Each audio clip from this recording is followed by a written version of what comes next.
Drama and conflict are everywhere, in the books, movies, popular media we consume, and in the relationships that make up our lives. Sociologists and healthcare professionals often say that the dynamic roles people play in relationships form a drama triangle. Each of us has at one point claimed one or more of these roles. Understanding how to overcome these challenges is critical in learning how to interact with others and in living the life you truly want. My guest today has found her way through the drama triangle and lived to tell about it. Let's talk with Rachel Graham about her journey. Hi, and welcome to Coffee with Claire. As you loyal fans know, we bring to you business leaders and entrepreneurs who like to give back and have fun. My guest today is Rachel Graham, co-founder and president of Healing Springs Ranch. A leader in the healthcare arena, addiction treatment, and managed care, Rachel is an advocate for all of us taking charge of our personal journeys. Welcome back, Rachel. Thank you. So glad to have you here. Every time that you're here, it's so insightful. No, thank you. And I learn so much about myself and reveal more than I'd like to, but that's the way it goes, right? Because that's all part of learning about ourselves. So we have talked about addiction, we've talked about compulsion, and within this arena, there's something called the drama triangle, which is a part of relationships in all of our lives. So can you describe this drama triangle to us? Yeah. I'm actually going to talk to you about two different triangles. Okay. There's the drama triangle, which is the dysfunctional communication pattern or role that we play. And then there's David Emerald's the empowerment dynamic, which is the healthier. Ooh, I like so that. We'll talk about both of them and how you can recognize the drama triangle and the roles that you're playing or your loved ones, anyone you're communicating with, and how to get off that to a healthier, more productive way of representing yourself, your ideas, and communicating with other people. Okay. So we have a graphic here. If it's okay, we pop that. Yeah, let's put please. this graphic up, and we're first going to talk about the drama triangle, or sometimes it's referred to as the dreaded drama triangle. Sometimes it's merely called the Karpman drama triangle in the world of psychology. Okay. But it has three basic roles in it, and those are the victim, the rescuer, and the persecutor. So let's talk a little bit about what each one of those roles are. Okay. The victim is someone who feels powerless. They have a big dark cloud that follows them around. Bad things happen to them. They can't seem to cut a break. Nothing seems to work in their way. No one likes them, those types of things. Okay. Then you have the actual rescuer. Then that's the person that jumps in and saves the day.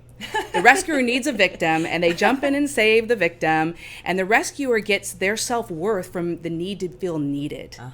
So then you have the persecutor, which is the one that wags that finger in the air that it's your fault that all this happened, and they place blame. They can sometimes be a bully, come across as very arrogant, those types of things. And so the three together play this little triangular role, and we tend to gravitate toward one over the other. So the persecutor has to have a victim, and then the victim needs a rescuer needs a victim. See? Yeah. So that's all interchangeable in there. So I will tell you, I'll be vulnerable again. Okay. I seem to do that on your show. I'm an opener. But I will tell you the role I play. We all play one on that particular dysfunctional triangle at times when we're tired, stressed, hungry, any of those types of things. Absolutely. But I'm a recovering rescuer. It's out there. I put it out there. How about you? Your turn. Well, you know what? I've actually played all three of those roles quite well at sometimes. But I think my natural tendency is to go to that rescuer role as well. I really, because I'm such a helper. Yep. You know, it's like, it's okay, it's all right, you're good just the way you are, but it's not really healthy to do that. Right. And we don't really know it's not healthy because it's a family dynamic we've become accustomed to. Yeah. So we've grown up with it. And unless you learn, it's very difficult to really break those patterns and cycles, and you'll repeat them in the next generation. So I mentioned to you, I'm a recovering rescuer. to my children, sometimes I might come across as a persecutor when I'm really upset. Yeah. I don't mean to, and that's for them, so in case they're watching. Mommy loves you. Yes, I don't mean to, but it does happen. So would you like to hear about what we can do on the healthy side? Yes, yeah. How do we make that transition? Okay, so we have a slide here with the empowerment dynamic, which was done by David Emerald. Okay. He created a book called TED, and that's an acronym for the empowerment dynamic. It's a great read. For anyone, it's a short read, but it really packs a really good punch in a very short amount of time. Okay. But it talks about these roles. So in the empowerment dynamic, you actually have a coach, you have a challenger, and then you have the creator. Okay. So those are the three roles on that particular triangle. So the idea behind that is a creator is someone that feels powerful. Yes, bad things may happen, but there's something I can learn from it. There's something I can do with it. I can apply it somewhere in some way to make my life richer or learn a new skill, those types of things. And I don't let this bog me down. I let it empower me to do something amazing with this particular experience I'm having. Then you have the coach. The coach is someone that actually coaches someone to finding the resolution, doesn't actually jump in and rescue them. And the coach is looking to draw out that skill within that individual, which ultimately gives them a self-esteem. And then you've got the challenger. The challenger, and if you've ever had a really great boss, they're probably a good challenger where they push back on something. I know you can do better on this project. I know that you know how to do something better. Let's see if you can come up with more creative ideas. So the challenger will push back and actually encourage the person to come up with innovative new ideas within their capabilities. So those three can play along with each other too. And so, fascinating. Yes, and so it's really something that's amazing if you watch the shift, and you can actually shift from the drama triangle to the empowerment dynamic. Okay. Okay. Oh, and I even like the way you held your hand up higher. Yes. Like it's a little higher thinking. Yes, it is. And it's a conscious thinking. It's a mindset. So a lot of the things that we've talked about is all right here. We have an amazing ability to change the way we see the world just by shifting our mindset. Yeah. And how we experience the world. And so in this particular scenario or model, the victim, when you're in a victim mode, the healthy mode to get to is to go over to the creator role. Okay, so victim to creator. Got it. Okay. So instead of sitting there saying, this is really bad what's happening to me and I can't control the outcomes, and the creator says, this is what I want. How do I get to wherever it is I want? And how do I use this experience, maybe it's an adverse experience, to get there? What does it teach me? Great. So they see it in a more positive light, if you will, versus a negative, I'm incapable of something. Then the rescuer. Okay, they map over to the coach. Okay. So there's a difference between rescuing someone and coaching. Absolutely. And I'll give you the example. There's even biblical references where we talk about teaching someone to fish. If you fish for them, they never learn to fish. That's rescuing someone. If you're fishing for them and feeding them, they're never going to learn. But if you teach them how to fish, coach role, they will eat the rest of their life. Right. And so the coach actually empowers the individual to come up with the solutions and teaches them how to go on. And in the world of children, you'll see that in helicopter parents. Helicopter parents are the ones that often rescue. They get mad at the school, they go up to the school and they want to talk to the principal and the teacher and yell at everybody on behalf of their child.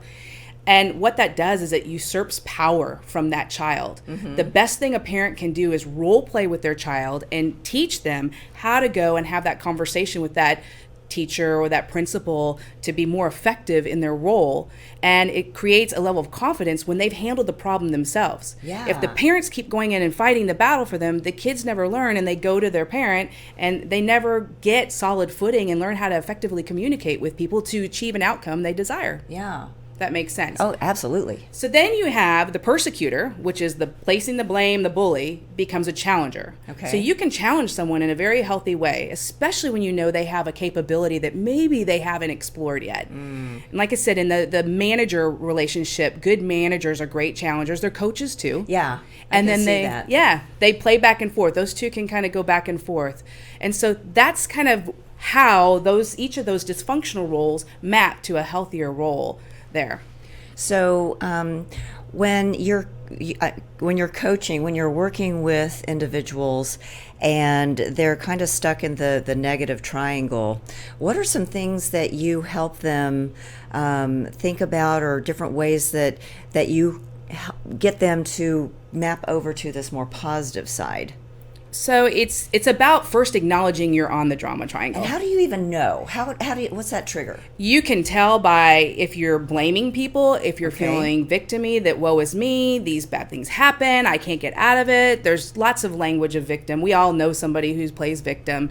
Then you also have the rescuer. If you're jumping in and doing the work for someone and actually not allowing them to learn from it, then you're in that rescuer role. And I will tell you too, you often shift into it when you're tired and you're hungry and you're stressed. That's when it really pops up. And so if you find yourself in those roles, I encourage people to take 10 deep breaths. Stop.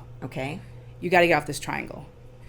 And then encourage people to go in with a different mindset of themselves, saying, okay, I'm going to ask myself the question. If I'm playing victim, I'm going to ask myself, what is this teaching me?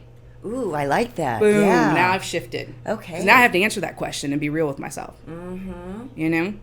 If I'm persecuting, is it really about everybody else? You know? Or is there a part I need to own? And what can I do to challenge myself to do better? Oh, wow. Yeah. You know?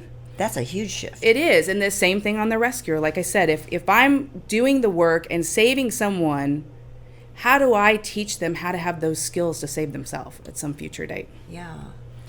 One of the dysfunctional things too, and people say, well, can I have multiple roles on the dysfunctional drama triangle?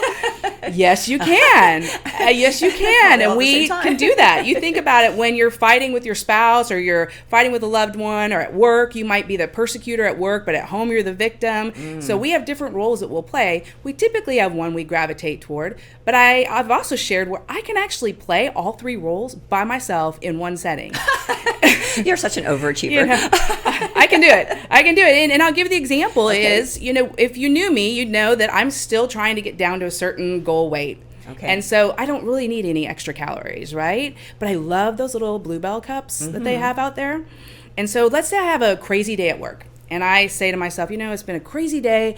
I have earned one of those Bluebell cups. And the rescuer in me says, you know what? You walked a lot. You did over 10,000 steps. Sure, you should have the vanilla ice cream.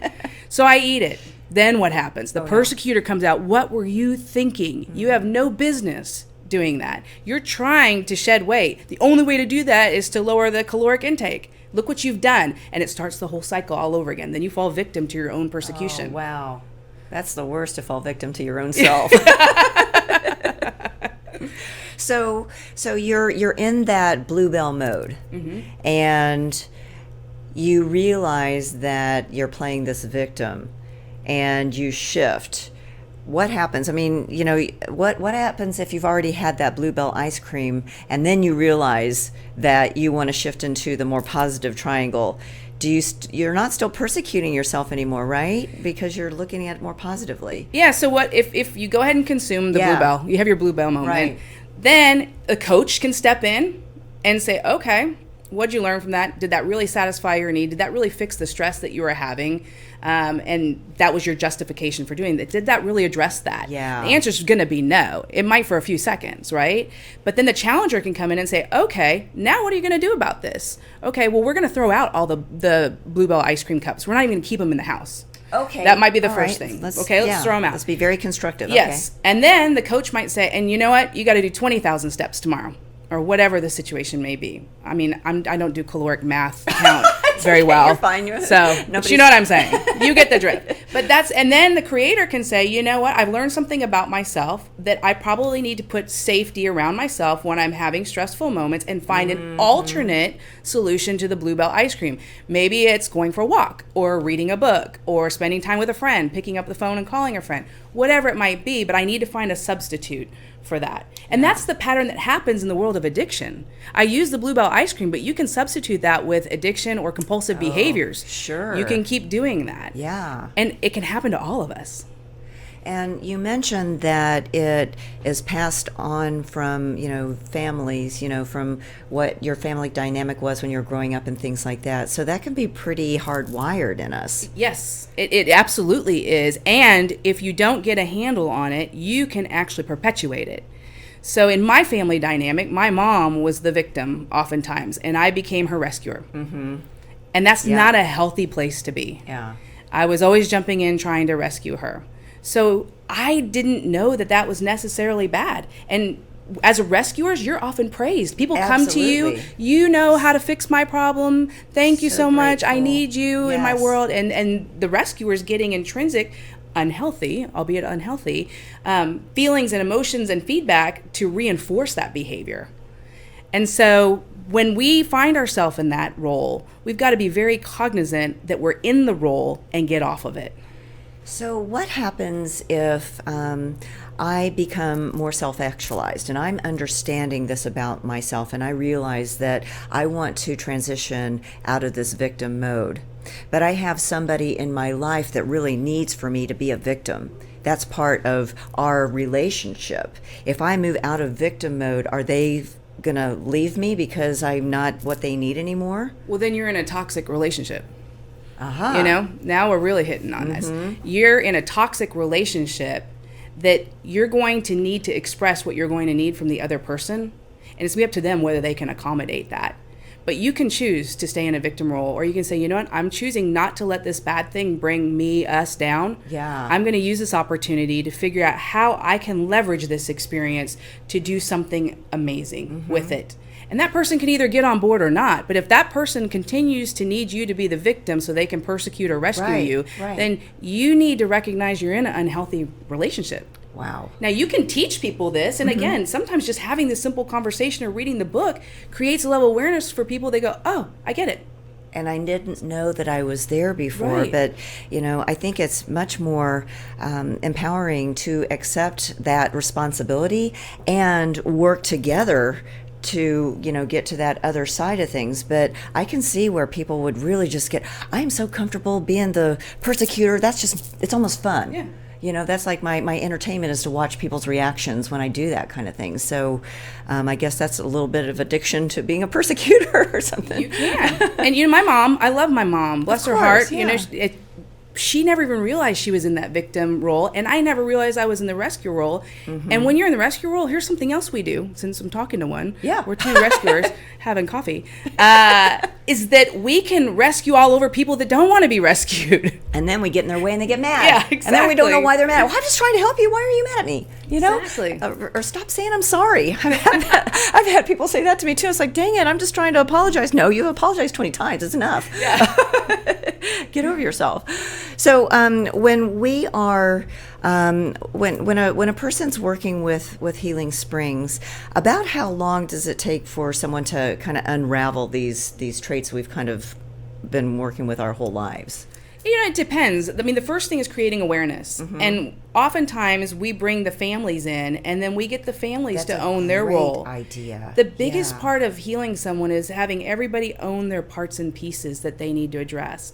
And as you know, I mentioned before when we've been talking, is that in the role of addiction and in the role of addiction treatment, everybody around that individual that's the kind of the focus has a role in that big master production play that's on the stage. And we all need to own our pieces and address our pieces to make a healthier family unit for all of us. So when the families come in, do they get some work separate from the individual? The individual gets some work without the family, and then do you bring them together sometimes too? We do. Okay. That's exactly what you're spot on. Okay. And it just depends on the family dynamics and the situation. Sometimes we have multiple family units that can't commingle because of divorce or whatever the situation might be.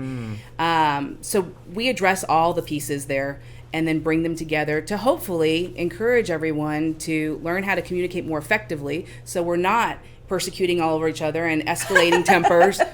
I'm sure that happens though. Yeah, it does. And the rescuer in the addiction equation is called the codependent. That's one of the terms I hate. I don't really like that term, I'll be honest with you, but it's used that way as the co-addict or codependent. And oftentimes they're the enabler in the role of addiction. So when you have successfully transitioned away from the drama triangle, and you have more healthy ways of looking at things, do you ever slip back into this other side? You do. Yeah. You do. And as you get more adept at learning, it happens less and less. But like I said, we all get tired. We all get stressed. It's real easy. My kids do something and I want to do this.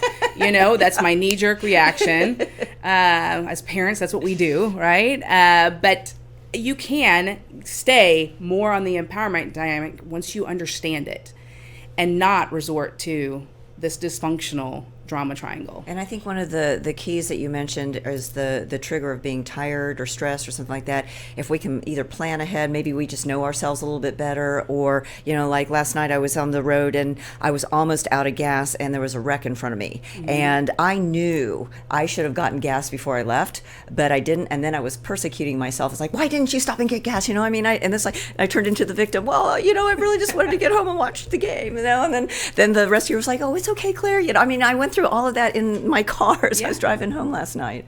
So, I bet at the same time, I do realize how much healthier this other side is. And I do try to stay on that side. It's just that sometimes we don't. Yep. And that's okay. We're human. Yay. We're human. Well, thank you. Thank you for rescuing me on that. No. It's okay. We're human. Well, thank you again, Rachel, for joining us and helping us better understand ourselves and our relationships. How can people find you and get more information? We're on healingspringsranch.com. You can find us there. Tons of information. We actually put lots of different information out there. We have some podcasts for additional literature if you want to learn some more about some of these lessons. Yeah. And of course, then we put these pieces out there too.